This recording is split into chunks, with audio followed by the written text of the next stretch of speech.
తెలంగాణలో అన్ని ప్రాంతాల నుంచి అభిప్రాయాలు సేకరిస్తాం. రైతు బంధు పేరుతో ఒకేసారి నిధులు విడుదల చేశాం. రాష్ట్ర వనరులు సంపద ప్రజలకే పంచుతామన్న డిప్యూటీ సీఎం భట్టి. పేద రైతులకు రైతు భరోసా అందాలి. ప్రభుత్వానికి రైతుల కష్టాలు తెలుసన్న మంత్రి తుమ్మల.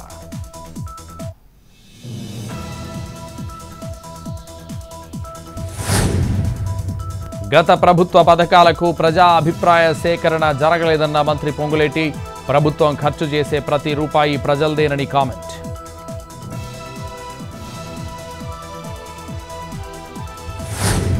ఆర్థిక శాఖపై సమీక్షించనున్న చంద్రబాబు.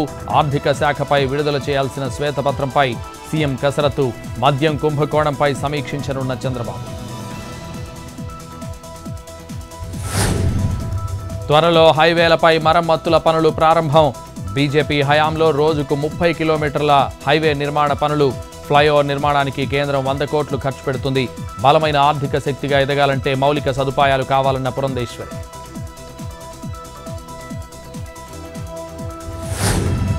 మూడు సిలిండర్ల సబ్సిడీ కోసం కేవైసీ చేయించేందుకు మీ సేవకు వెళుతున్న వినియోగదారులు. ఎన్టీఆర్ జిల్లా నందిగామలోను గ్యాస్ కంపెనీల వద్ద బారులు తీరిన జనం. 3 సిలిండర్లు సబ్సిడీ ఇస్తామని ఎన్నికల్లో హామీ ఇచ్చిన టీడీపీ.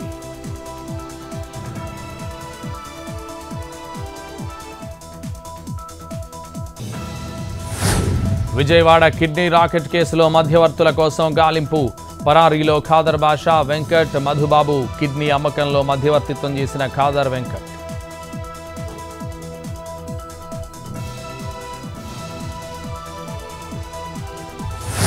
పల్నాడు జిల్లా పిడుగురాళ్లలో విజృంభిస్తోన్న విష జ్వరాలు.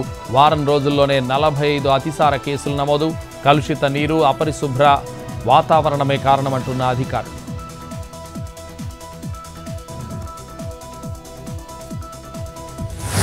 అనంతపురం జిల్లా గుత్తిలో మున్సిపల్ కార్యాలయంలో మహిళల ఆందోళన. నీటి సమస్య పరిష్కరించాలని డిమాండ్. మున్సిపాలిటీ డీఈతో వాగ్వాదానికి దిగిన మహిళలు. 20 రోజులుగా తాగునీటి సమస్యతో బాధపడుతున్నామంటున్న మహిళలు.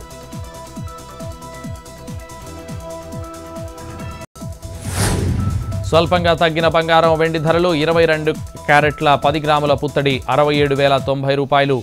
24 క్యారెట్ల 10 గ్రాముల పసిడి 73,190. కేజీ వెండి ధర 98,900 రూపాయలు.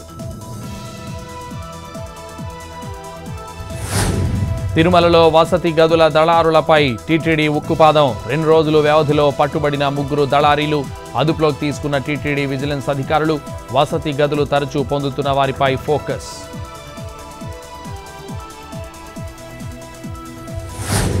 తిరుమలలో 14 కంపార్ట్మెంట్లలో వేచి ఉన్న భక్తులు. టోకెన్ లేని భక్తుల సర్వదర్శనానికి 8 గంటల సమయం. నిన్న స్వామివారి హుండీ ఆదాయం 4,51,00,000.